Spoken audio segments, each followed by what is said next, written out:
Hi, I'm Gordon Stewart from wherever.com. What they don't teach you at school and your parents won't tell you because they don't know. This is a second video on thoughts are things.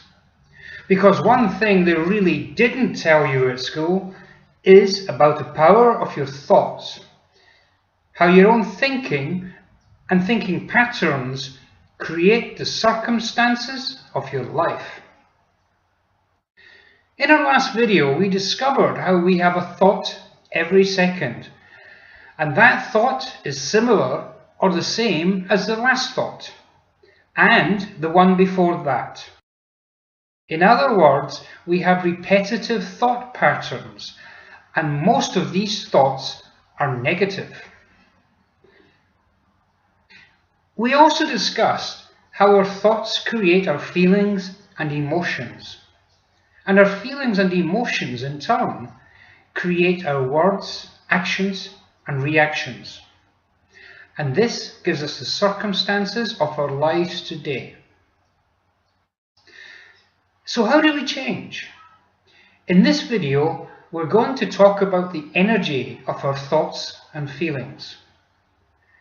The heart, like the brain, generates a powerful electromagnetic field. It generates the largest electromagnetic field in the body. And this electrical field, as measured in an ECG, is about 60 times greater in amplitude than the brain waves recorded in an EEG. So in other words, the heart, the emotions and the feelings are a lot stronger than the brain waves, than our thoughts. But together, our thoughts and emotions, the brain and the heart, produce electricity. And that electrical energy can be measured. It has a frequency that can be measured. Studies show this powerful electromagnetic field can be detected and measured several feet away from a person's body and between two individuals in close proximity. You know the expression, and you probably have experienced it. You get good vibes or bad vibes from somebody or from some situation. So our thoughts and emotions produce energy, and that electrical energy has a frequency which can be measured. So we send out a frequency, which is a waveform. It goes up and down. Our brain waves and our heartbeat together, they send out a signal, and that signal varies, it oscillates. In other words, it vibrates. So our thoughts, feelings and emotions are vibrating, and they attract to them similar thoughts that are vibrating at a similar frequency.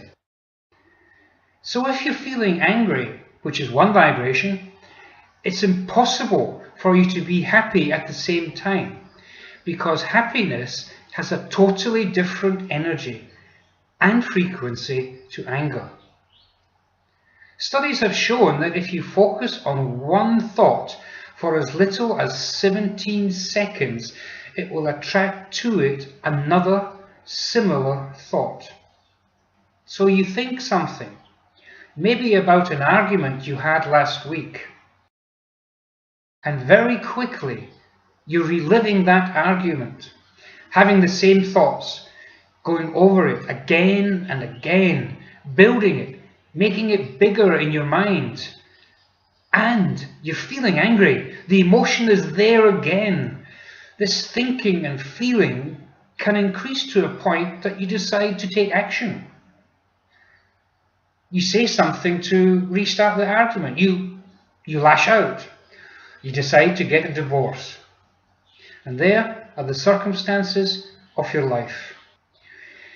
Each emotion or feeling we experience has a different frequency. Joy and love are very different to fear and depression. In fact, they are totally opposite on the emotional scale. And if you're sending out the energy of one, It's impossible for you to think or feel anything about the opposite emotion. Below this video on the webpage, I printed out an emotional guidance scale by Abraham Hicks. It shows there are 22 main emotions. What I'd like you to do before my next video is read through it and mark where you think you are on the emotional scale most of the time. Don't judge or criticize yourself. Just be honest and choose where you think your thoughts and feelings vibrate the majority of the time. And in the next video, I'll show you how you can climb the emotional scale towards joy, freedom and love. Until then, whatever.com you want, take care.